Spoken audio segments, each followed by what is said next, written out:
So welcome everyone to this second invited conversation for this conference, which will discuss, I guess, one way of advancing minorities in academia, but also awaken certain ideas or reflections surrounding what it means to engage in this kind of transnational solidarity and we could call it organization. I'm going to start by introducing a little bit about the community that many of us here have been engaged with and started. It's been an ongoing project for quite a while, but it took a very different shape during the pandemic.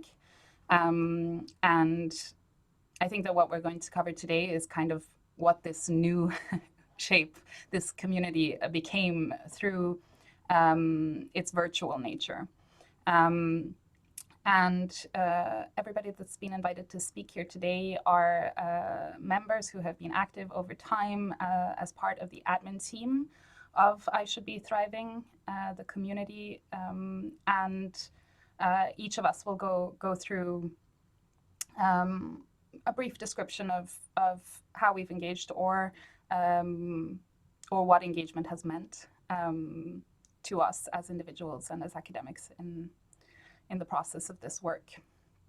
I've taken it upon myself to read up the description of the community so that those who do not know of this initiative can not only find this community, but also know a little bit about its roots. So this project was started by myself and other people on the ground. Initially, we were looking at ways of breaking down hierarchies and having minority scholars and students engage with what we can call the majority group at the university through kind of daily writing retreats. So the idea was to engage in shorter breaks where we could interact and both garner support, but also have reciprocal exchanges of knowledge and tips and tricks on how to make it, how to thrive in academia. At the time, there was a lot of, and there still is, a lot of discussion on this. I should be thriving, I should be doing well in academia, and yet there's an impossibility for that inbuilt in a lot of the structures of academia. And many of us know the classic trope of I should be writing, which also has become a famous hashtag, and there are many people who discussed it. So the initial idea was we should be thriving, and the writing comes from the thriving, I guess.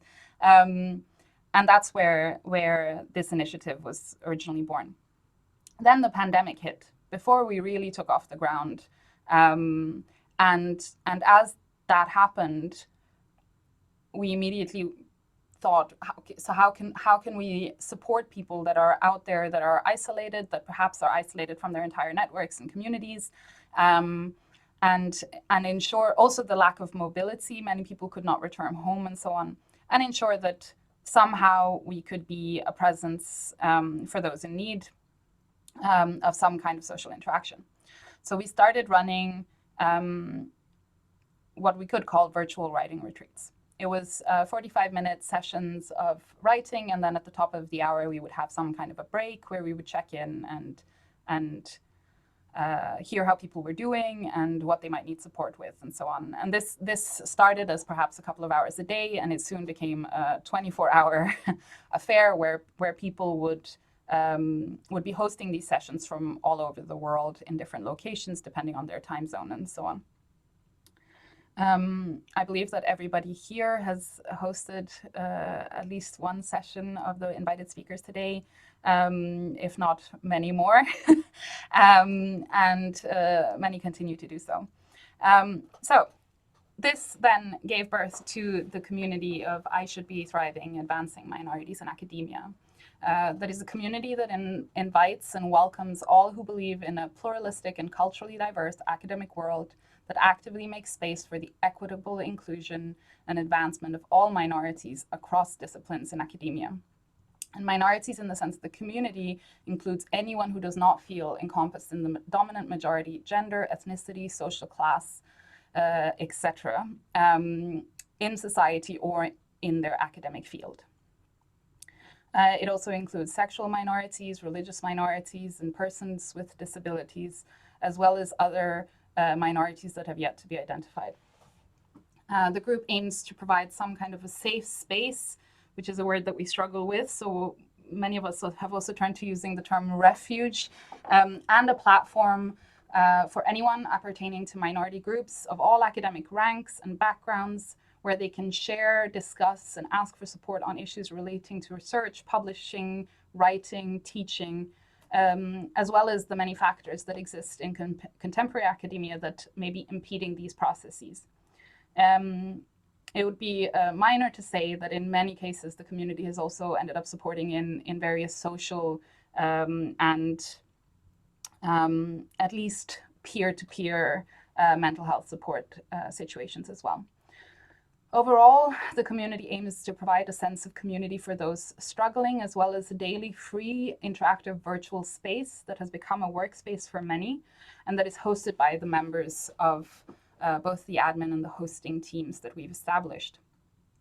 As is perhaps somewhat unique to this community, we also invite and include members that are not identified or do not identify themselves as minorities, as long as these people then acknowledge that their presence in the community is to offer support and encouragements to others.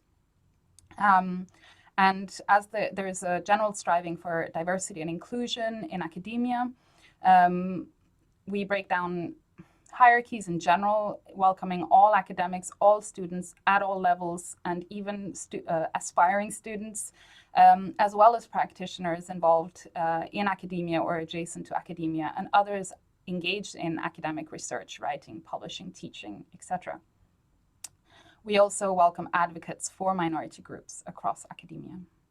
So this is the ISBT community, which continues to work today and is currently, I guess, undergoing various changes due to the state of the world and the pandemic changing the situation as we go. And it is a participatory project and a community very much guided by the needs of the community itself. So I will let each of you now say something about your engagement and the community. And we will start with Sharon.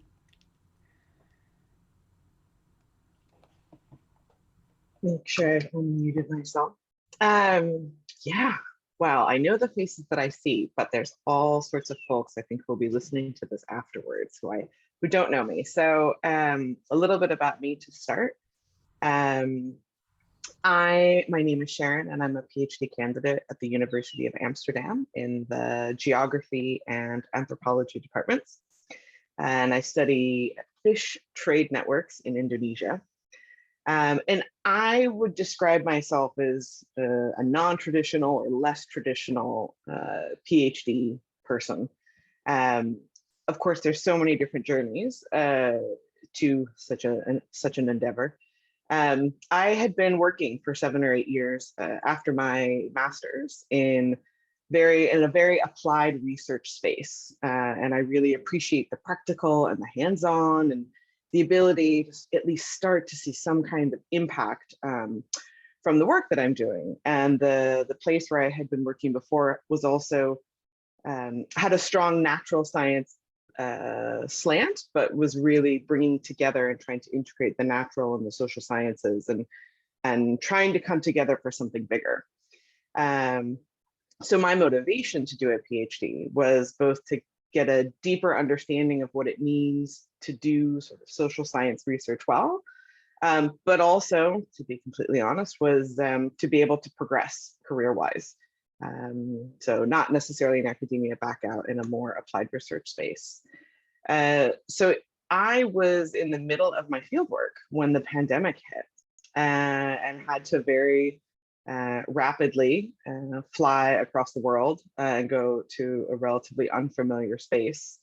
And everything was just so disorienting.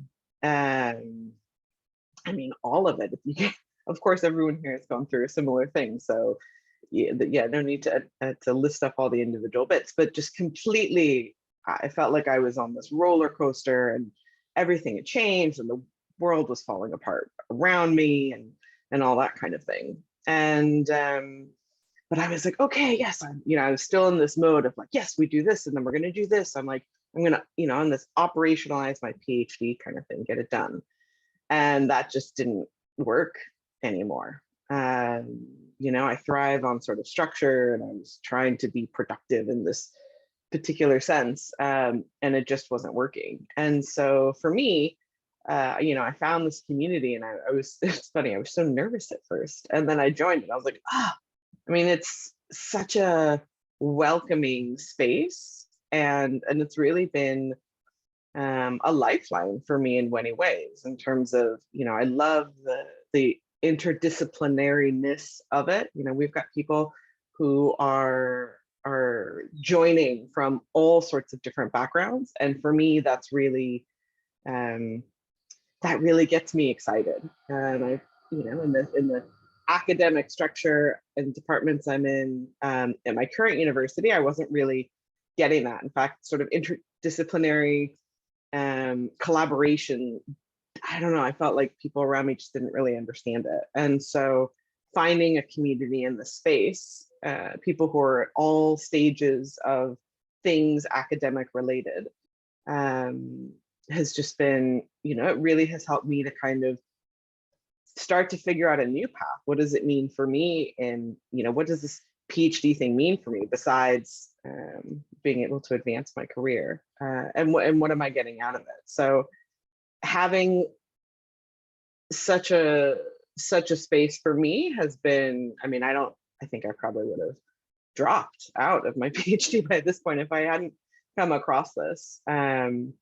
Yeah, just a really supportive space that's free of judgment. And I really appreciate the exploration we can do in that space. When you have this kind of, I don't know, it's almost like we're like a petri dish of agar or something, and all these amazing things can happen on it. It just depends on what you put in it. So yeah, so that's a little bit about me. And maybe I hand off to Dana.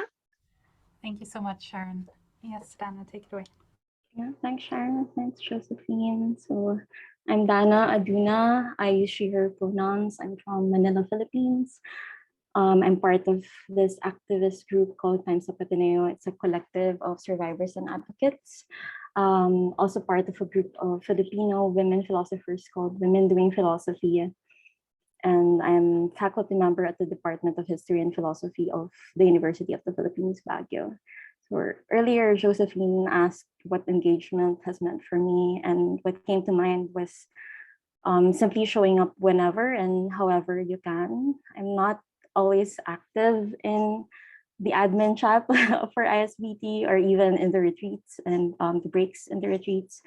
But just knowing that the community is always there has given me a lot of assurance, constant assurance and consolation. The early months of the pandemic were particularly bad for me in terms of my work environment. I was dealing with the aftermath of the protests against sexual violence in my department and in my former university, Ateneo de Manila.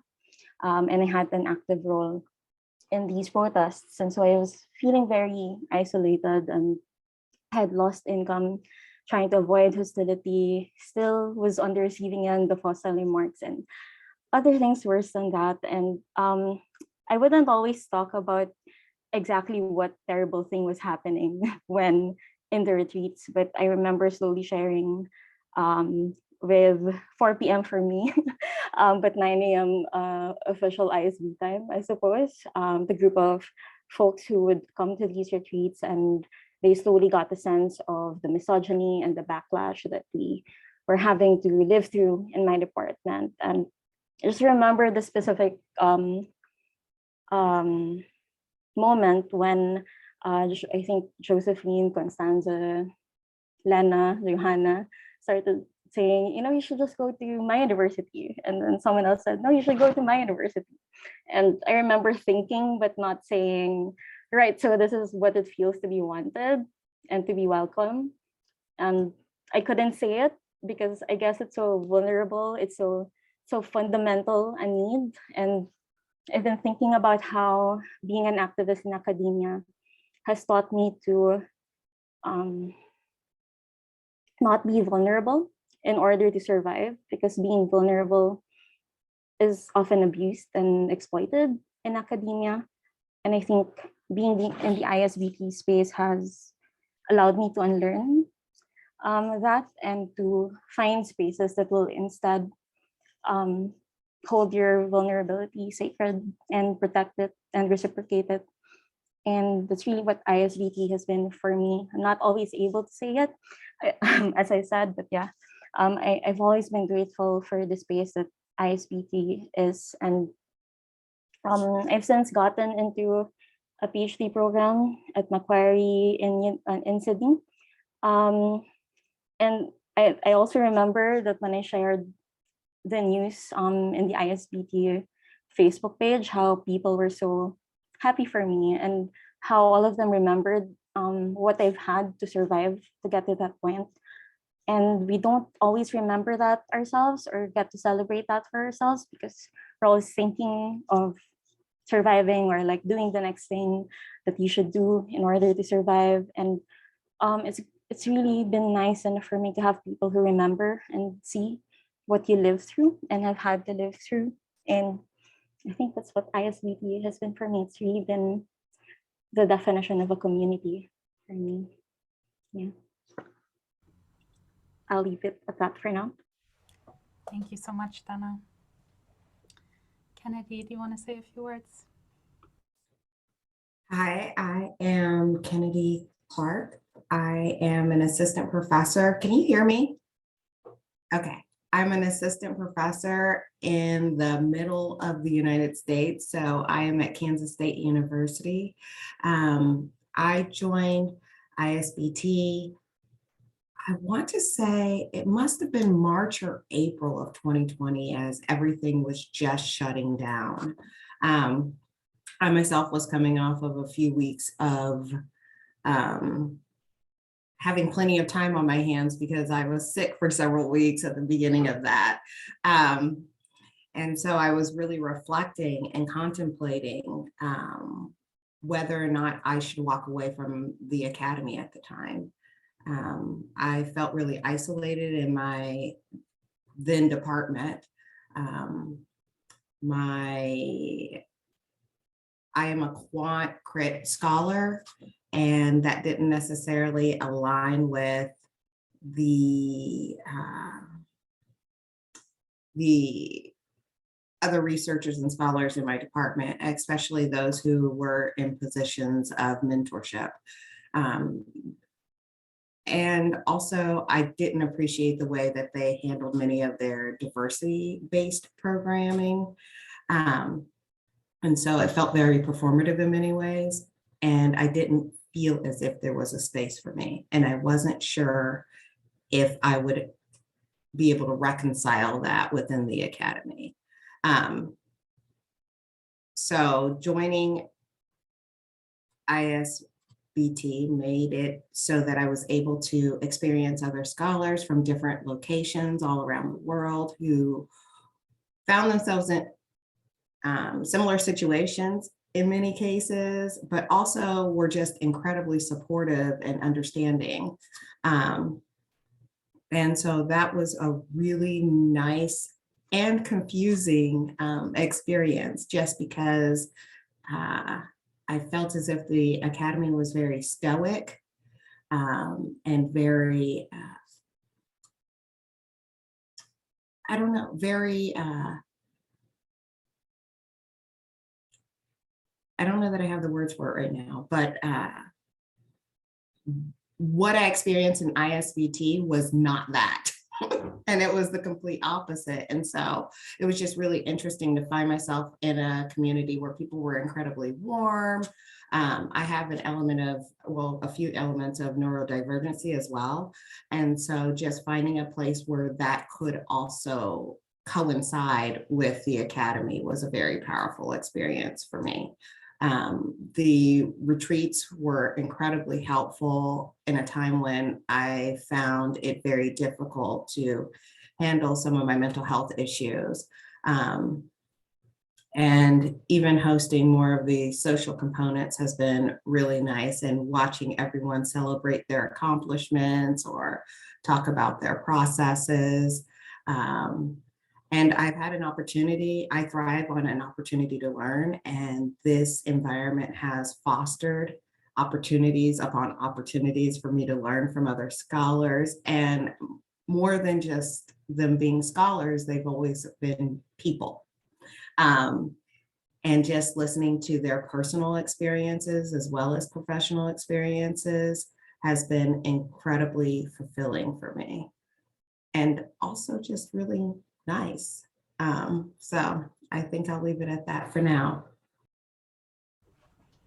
Thank you, Kennedy. Dolan. Thanks, y'all. My name's Dolan. I use they, them pronouns. I'm currently on unceded Abenaki land, which is currently known as Burlington, Vermont in the United States. I'm a PhD candidate at UVM in educational leadership and policy studies, and I'm part of a research community and team called Cutie Pie, which is queer and trans people in education. And we do a lot of quant crit work. So Kennedy, I feel like even though I connect with all of y'all, it's really cool to just hear more about your work all the time. I host about 8 to 12 hours a week, and it doesn't ever feel that way. It feels like that's just when I'm getting my work done in community, and it doesn't feel like labor. And that's something that I think is really special about this space. Two things I want to share. One is I feel really green all the time in academia. I'm not a first generation college student, but I'm certainly a first generation doctoral student. And I didn't realize how much of a gap that would be for me. I thought, okay, I have a lot of privilege with having parents who've been to college. I have a master's degree. It just feels like a different world to me. And I often feel like I don't know what's going on around me. People are talking about things and using big words, and I don't know what's going on. Prospectus, proposal, defense. I'm like, I don't know what that means. I don't know what does it mean to be a candidate? What is my comprehensive exam? I don't know what this means, right? And I often feel like I get conflicting responses, or even people who care about me and mentor me might explain it in a way that I don't understand, and I feel silly. And so being around other people who are like, oh yeah, it took me this long to finish. Oh yeah, I got to this place, it just helped me be like, oh, okay, thank you. That's helpful. Or this is what it meant to be on the job market. This is what it meant for me to get a job and be an adjunct or be a lecturer and then find a tenure track or be a postdoc. I didn't know what a postdoc was, right? Like just so many things. So that really, really helped. But most of all, from this community, I feel like it's really helped me normalize resistance and stay fortified in that. And it's also helped me choose my research topic, which is studying non-binary college students as a freedom dream utopia in a post-secondary landscape. And it's helped me move away from some of the work that has typically been done around what does it look like to survive in this space, which is college and the university. And what does it mean to pivot away from that and say, what does it mean to dream of a new world? And my research kind of names what I use the term necropolitical, meaning like death-making environment of the institution. And it's really helped me realize the ways in which the institution is not about giving life to people with multiply marginalized identities. And so I named like that we're living in a capitalist dystopia, right? We're living in a white supremacist time, and we have been for many centuries, right? That the university in the US was founded in a lot of these ways cis heteropatriarchy, binarism, homonormativity, transnormativity, all these constructs that are gears that create interlocking systems of oppression for a lot of us. And this community has helped me dream past that space. And I credit this community, and I also credit one more, it's not a community as much as it's an organization that I just find very inspiring. It's called the NAP Ministry, and it's by and for Black people, run by a Black woman named Trisha Hershey out of the United States. And it's very much about the emancipatory and liberatory potential of radically resting in the face of all of these necropolitical dystopian realities, right? Capitalist exploitation, white supremacy, all of these things, and what it means to radically rest, and not rest for more hustle potential, right? Not rest so that you can then be more productive, or rest to catch up, whatever it might be. No, just to rest. And how that is a birthright, and how that is also a way of radically resisting some of these structural, systemic things. And I find that to be really beautiful. And really just, I am stunned by how powerful that is. And I sit with that a lot. And I think that this community has been a home place for me to practice that, for me to process that, for me to witness that. And I think as a host, that's something I try to bring into my spaces of like, remember you're a human, and that, you know, you have needs, and you're not a worker, and you're not a productivity robot, right? And have you had water and food today? And have you moved your body and stretched in ways that are accessible to you? And all those things, because we think like, I have to grind, I have to hustle, I have to produce, I have to achieve. And it's like, actually, that is one sliver of the pie chart that is you, right? You are a human. And also, we don't get free just by working, right? That is internalized capitalism, white supremacy culture, and other things, right? And so I think that this space has been a really awesome way for me to try that out, practice that, and witness that among people that I really genuinely look up to. So I'm grateful for this community in so many ways. Yeah. Thank you, Dolan. Rabea, do you want to take over? Yeah. Hi, everyone. Thank you so much for inviting me here. It is such a pleasure to be in this community again. And I am reminded by looking at your faces how much beauty there is in this community. And so I want to talk a little bit about how I came to it and then what I have gained from it. I joined the community in the summer of 2020 at a time when I was feeling really isolated. We all know that academia is an isolating experience, especially for minorities. And part of it was also augmented by being an immigrant in a new country where I didn't have the close family ties that might have helped me through. And I had 2 children under the age of 4, which just compounded everything. So like Sharon, I entered this community with a little bit of hesitancy and then was overjoyed to find just this incredible group of people who approach things with a lot of empathy. And I think that really was the key to finding both beauty in work, but also beauty in rest, beauty in interaction, and also find that human connection, which is so important. That was one of the main things that we lost during the pandemic, not actually being with people. And I think the real success of this community was showing that technology can work to establish that connection when people are invested in actually making those connections.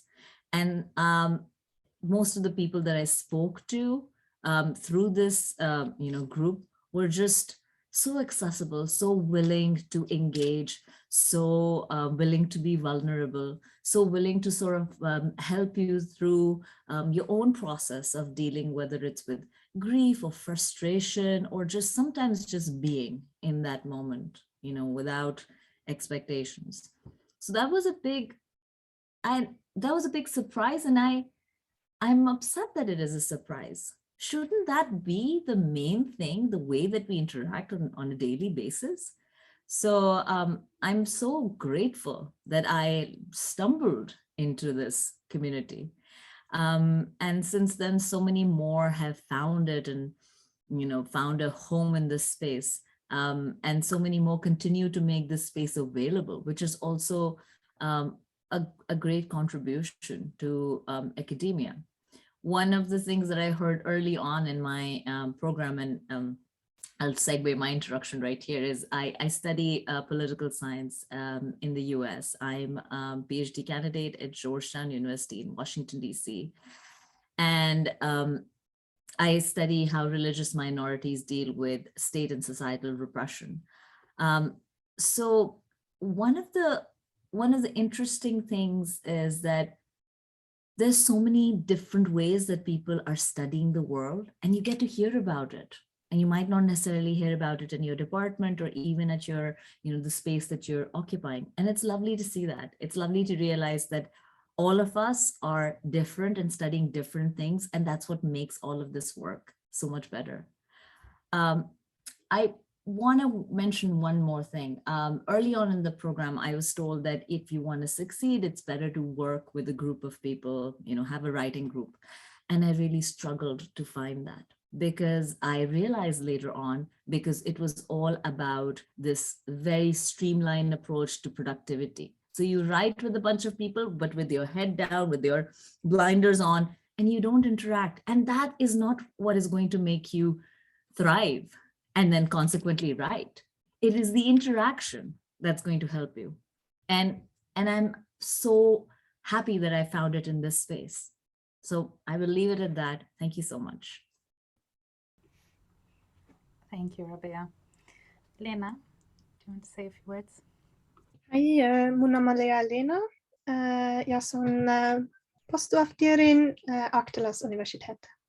So hi, my name is Lena. I'm a postdoctoral fellow at the Arctic University of Norway, which is in Sápmi, the territory of the Sami people.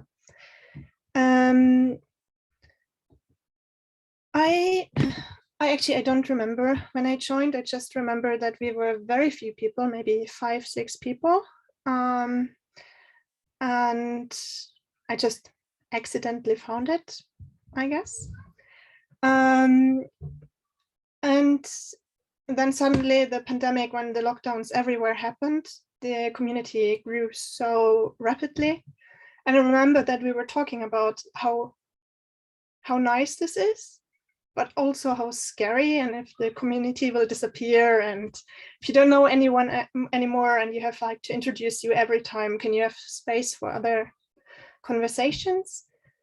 And also this relearning almost every one of us had to do, because I don't think we call it right. I think we called it writing spaces in the beginning, but we stopped doing so. And it was every time when someone new came in, me included, you're quite nervous. I don't know why, but it's always very scary when you don't know who is going to be there and how well do they know each other. And then you go there and you're so used to state your goals for the day and then check in with your goals. And it's actually, as Rabea said, not necessarily the best approach, especially not if there are a pandemic and wars and whatsoever going on. And yeah. And I think we kind of reprogrammed us, and people leaving the video on and then doing housework, or nursing the baby, or I don't know, having their mom come in, the ones who were lucky and were living with someone at that time. Some had some hospital stays and took the community with them. I don't know, it became more a space where you just were, and you also did work, and I mean, I guess we are all in academia because we love research, we love the topics, we're fascinated by finding out more about the world, and you kind of forget it sometimes in universities where you all the time have to think of, will I get a job with that? Will I pass my viva? Will I whatever? Be ripped apart when I present this to colleagues, or yeah, all these things happening. And yeah, so, and also it opened a space which should be there, but which isn't, for all the people who cannot physically be at a department. Like, even if it's possible from the, like, no pandemic, you have a job and so forth, but for people with disabilities, single parents very often, people caring for other people, yeah, caretakers and so forth. And I think we are very many who appreciate having the possibility to speak to colleagues, and to feel a community and a belonging without, and you're not the only one sitting and then zooming in while the others have coffee together, like everyone is there. And so I guess, I don't know if I make sense, but for me, the most important with this community was this slowing down. Not necessarily, some of us wrote way more than they thought they would. We had so many finishing, I don't know, PhDs or articles or whatever, learning how to bake sourdough bread, whatever was the goal at that point.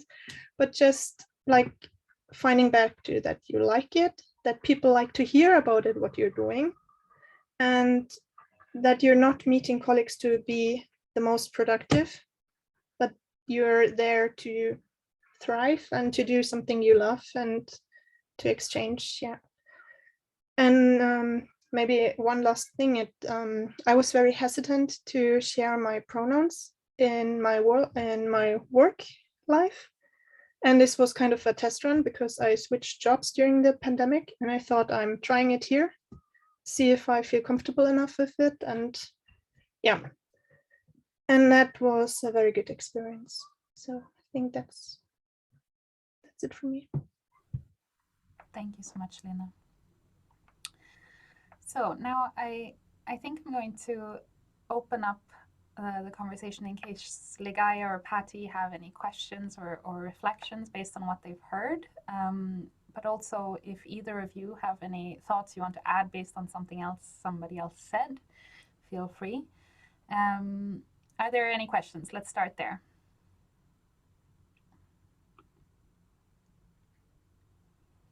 Yeah, I'm sorry, my internet is up and down. So, do you hear me? We do. Okay. Yeah. As a minority faculty in the US, I can understand very well what the others are saying. So there's a common thread that binds us. Of course, when I migrated to the US, I was already a teacher in the Philippines. I taught in St. Scholastica's College, Assumption College. And when I came to the US, I didn't really fit in any of the sectors. People thought I was a nurse because so many Filipino women here are nurses, and say, "Are you a nurse?" So I said, "I'm a professor there in the." So I took my PhD at Loyola University because I was applying in community colleges and I never got a response to my applications. And somebody told me, if you have no PhD in the US, no one will even look at your application. So I took my PhD, I got the scholarship.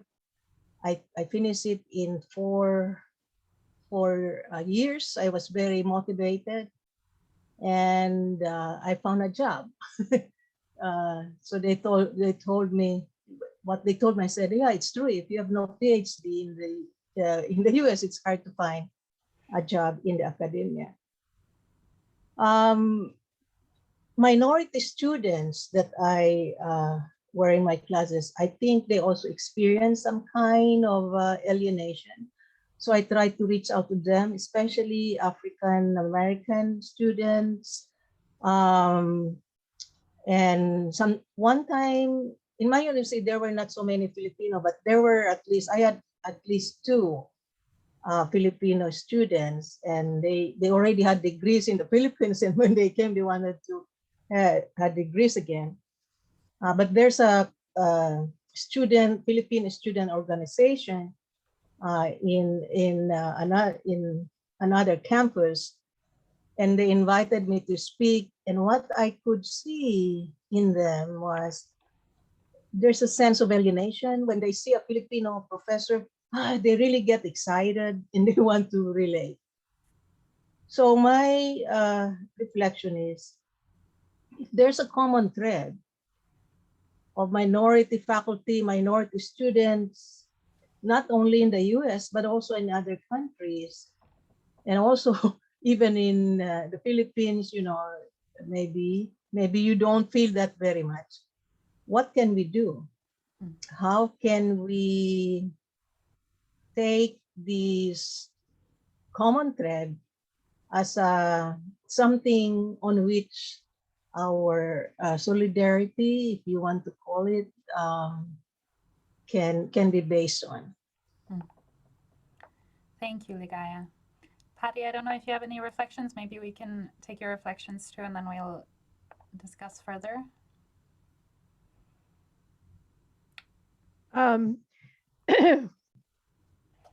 I've really enjoyed hearing the experiences of everyone, and the network sounds like something I wish that I had known about sooner. My own experience as somebody who comes from a working class background, who is not only the first in my family, but probably the first in my generation among all my cousins to go for any kind of postgraduate work. And then I deal with disabilities. So those two things have often made me feel a little out of place in the academy. It made it hard for me to get a job afterwards too. So I spent probably 10, 12 years after I got my degree before I actually secured any kind of position. Like, wow, I wish 20 years ago that I had known about this. So, and I also discovered that I'm living in the same town as one of you. So I thought that was really cool.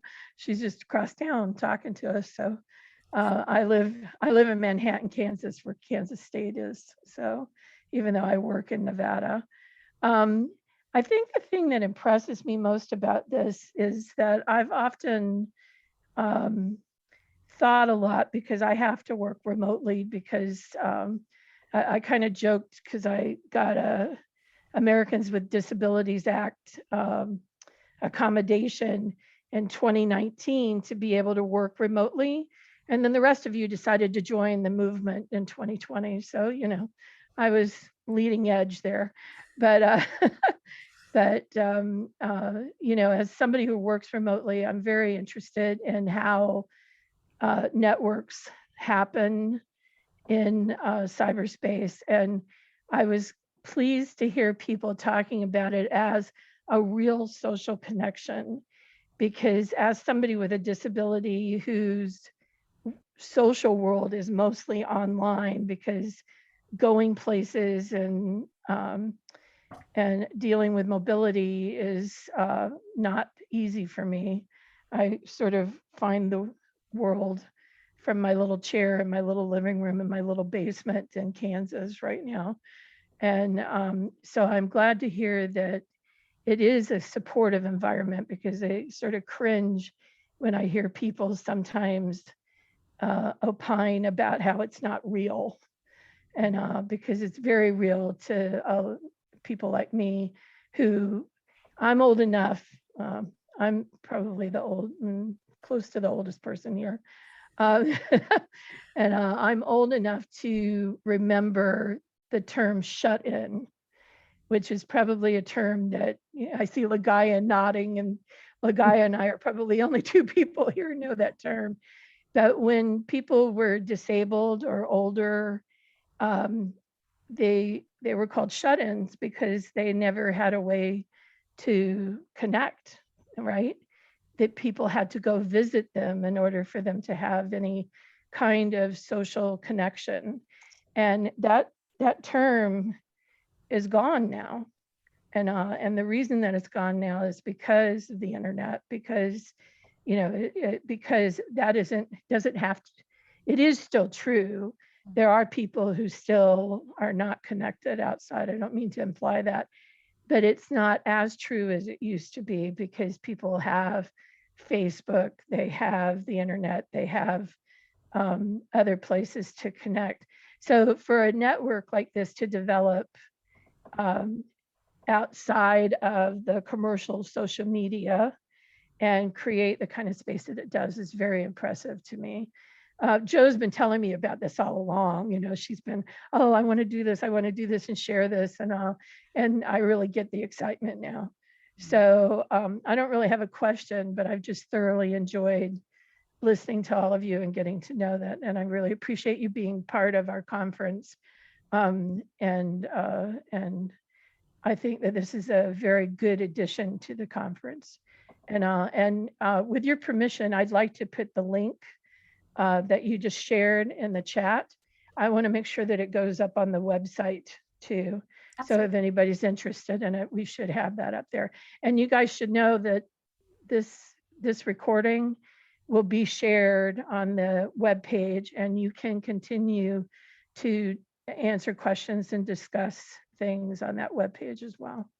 So I'll sit back and enjoy the rest of it now. Thank you. So Lena, go ahead.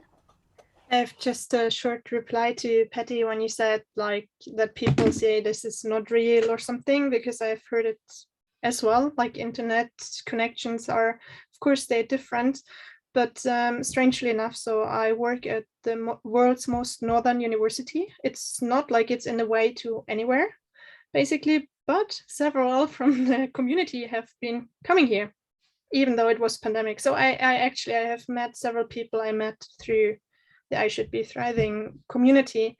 And the funny thing is we have spent so much time writing or doing other things together that with one I forgot that we had never met before.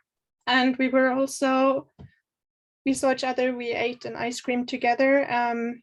And it wasn't like, oh, who are you? What are you doing? It was just like, oh, no, nice. And what are you? Yeah. So how long are you staying? Yeah, okay. And then afterwards I was like, oh, I haven't I mean, it was the first time we met, but in person, but it didn't feel like this at all. And I think the structure in which Josephine developed in a way where you have both time to work, but also you speak together or you write to something like in a chat together or something, it makes you really feel like you're colleagues. It doesn't matter which country or discipline, but it's not just you just work together. It's not a workspace, but it's also not just a friendship space, which is very important and nice as well, but because you know about the work. So I think yeah, I just really like the structure of it, and it works. I mean, it was so easily to like then in the physical world to just continue with the same without feeling there was no interruption. It was just a different space. Yeah. Go ahead, Dolan. Similarly,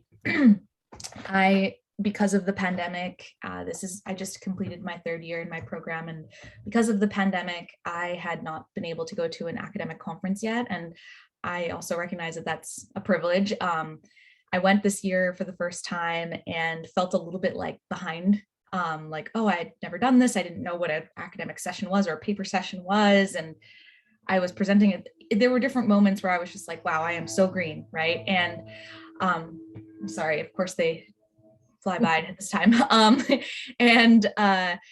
I got to meet some friends from ISBT at that space, and that was really powerful for me because I felt so isolated at this 15,000 person convention. It was, first time traveling after COVID, like all these things. And I had no community yet. Right. And then they were like, if you're in your third year, you should be part of a couple special interest groups and you should have some community.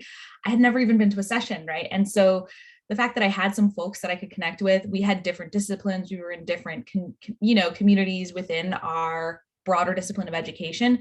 but I had real connections with them, you know, and I could have real talk with them over, you know, dinner and be like, what do you think? And what's this like? And it felt like pure kinship, mentorship. And there was something really special about that. I'd love to bring us back to Dr. Ligaya's piece, though. I just want to make sure we don't, you know, forget to address some of that. And I think there's something really powerful that she mentioned about being an immigrant, being a woman of color, being from the Philippines. I know Dana's sitting in the Philippines. I don't want to put you on the spot. I'm just thinking out loud about that's a really common experience in the US, and it's upsetting to hear. And I'm sorry you went through that. Dr. Ligaya, you are highly educated and then had to come here and get some US degree to prove yourself, and that's garbage. And also, yeah, thank you for sharing. I think that something that I've been thinking a lot about is the space and how, what it means for folks of color, like as a Latinx person, as a white person as well, like, and trying to figure out what that means, what solidarity really looks like among multiply marginalized communities. And I think sometimes too, sitting with how do we create a space that's safe for disabled people, neurodivergent people, queer and trans people, first generation folks, immigrants, et cetera.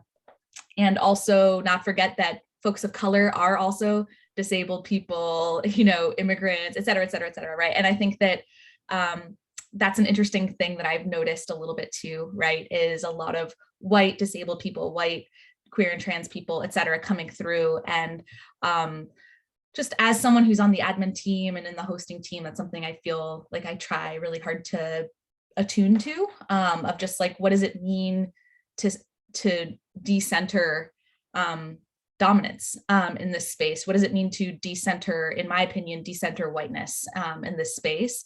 Because at the end of the day, when we look at these multiply marginalized pieces, sorry if I'm getting too academic, but this is what intersectionality theory is, right? It's like, we can't look at disabled and queer and trans and Black or brown or BIPOC and immigrant as separate things, right? We have to remember that women of color can also be disabled, women of color can also be queer and trans, right? And that we don't have queer and trans people and then Black women join, right? We can have Black, queer, and trans women join. And that this racist sexism, this racist homophobia, this racist ableism happens.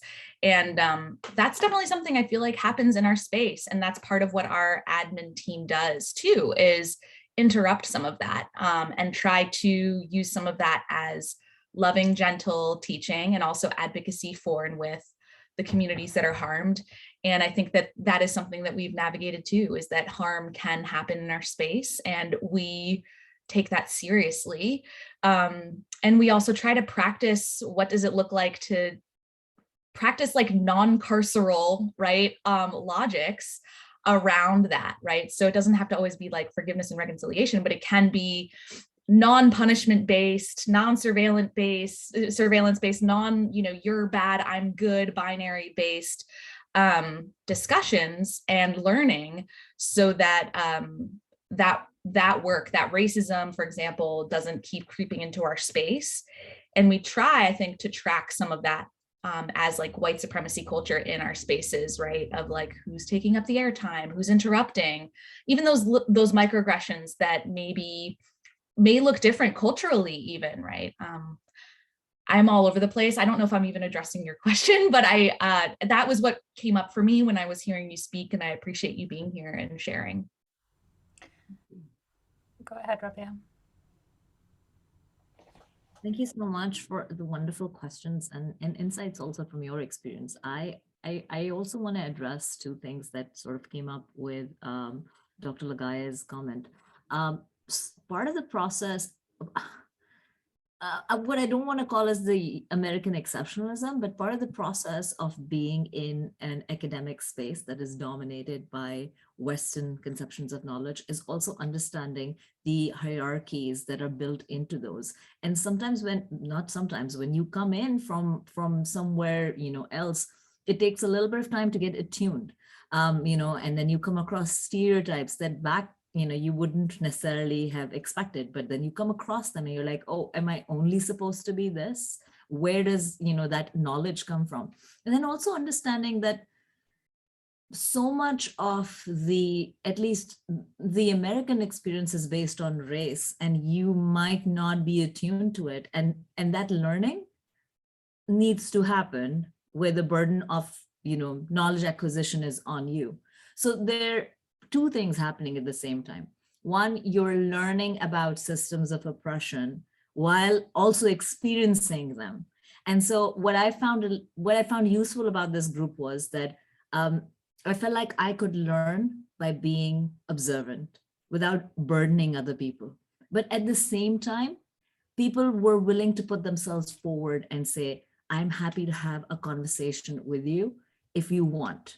And I'm happy to have this knowledge exchange, and I found that to be really wonderful because as somebody who studies this, I find like the responsibility can not only be on people who are experiencing it, but I'm also cognizant that sometimes you need a little bit of help. So this space has been really good in terms of understanding that. Then you can start navigating it. So I really appreciated your comment about like, there's some things that you're doing, you're like, this is what I expect, this society is expecting from me, but at the same time, not getting the response. And as Patty mentioned about like, crossing those lines, doing those check marks, but still not getting to the space where, you expect, or at least you built this expectation based on what society is saying that you should be. So having a space where you can understand those discrepancies and feel safe to ask some questions. I really appreciated that. But thank you so much for your comments and insights. Thank you, Rabia.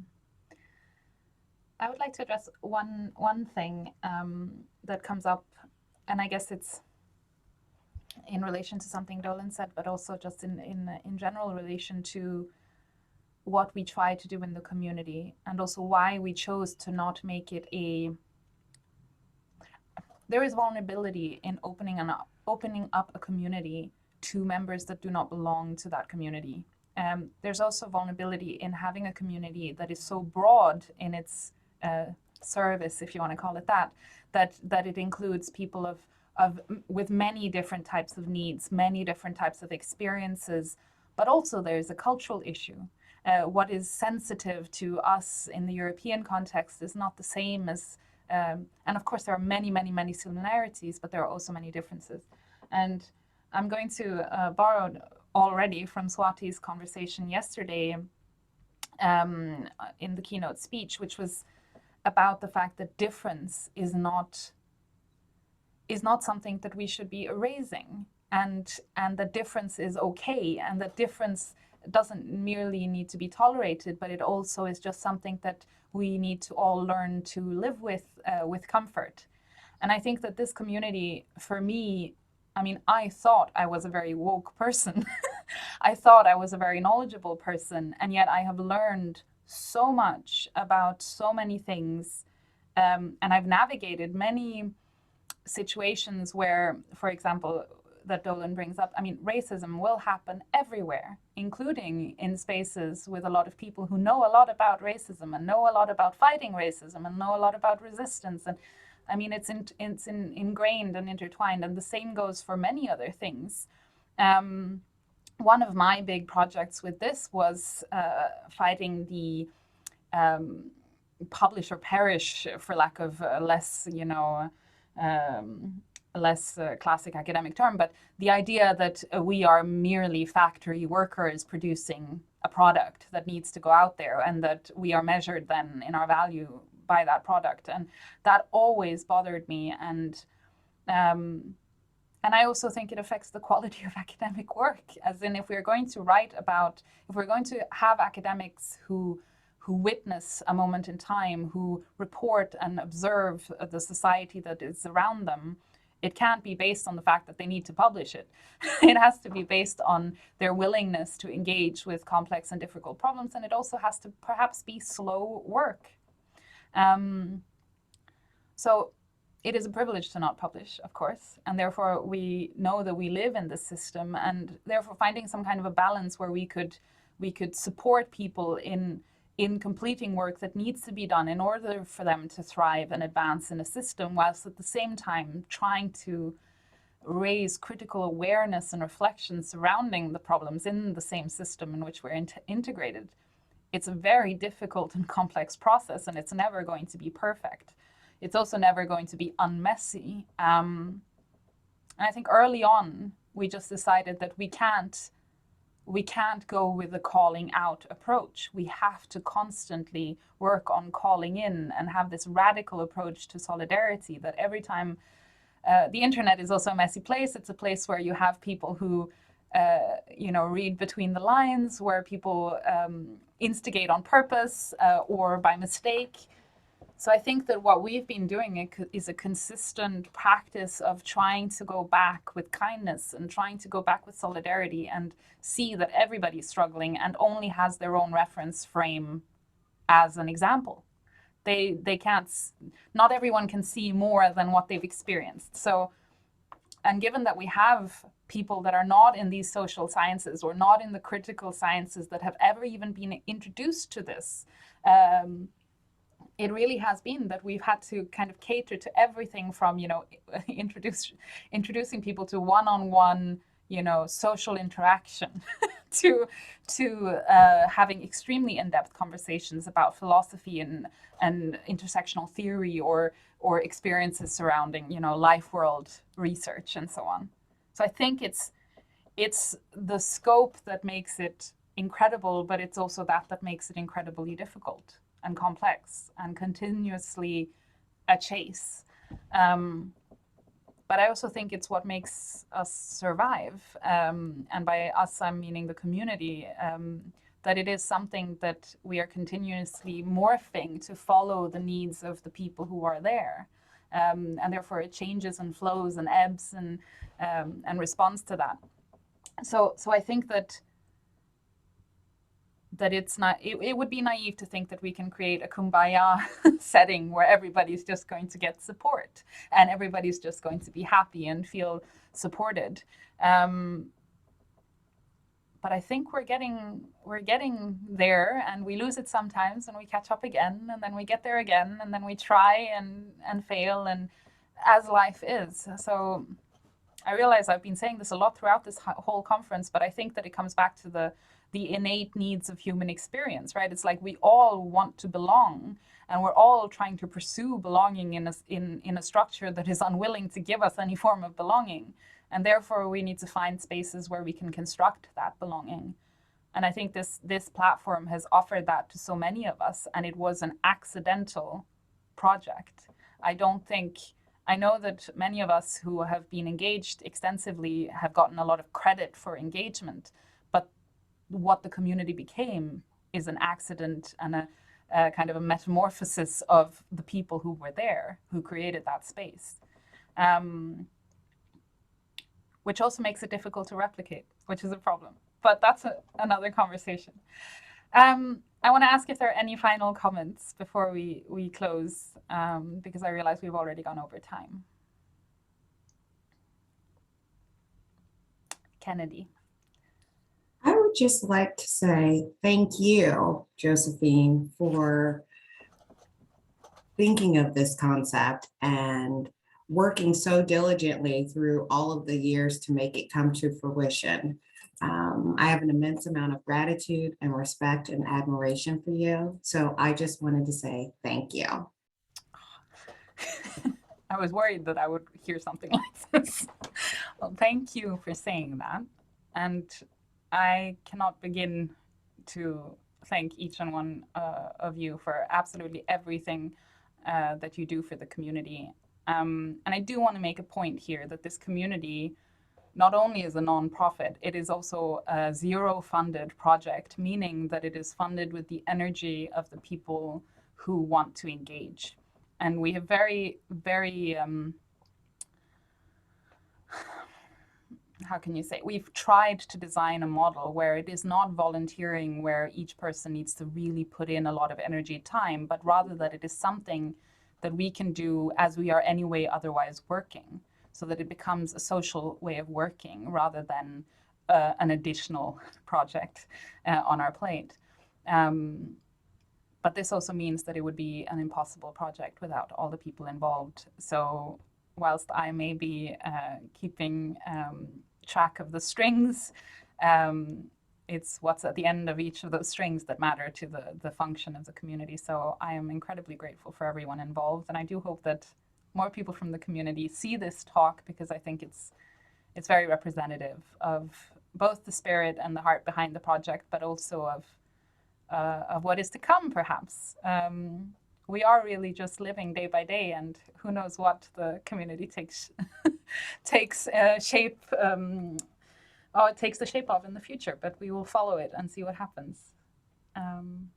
Thank you all for being here today, and thank you all for sharing a little bit of your own selves, but also of your work in the community. And thank you, Patty and Ligaya, for your comments and sharing your own stories. It is clear that our experiences are both unique and yet not unique at all. We intertwine in our stories, and I hope to see you all in the community. We will make sure that the information for that is on the website, but it is also in the chat here, which I believe will show online, perhaps. Thank you so much, everyone. We'll see you soon.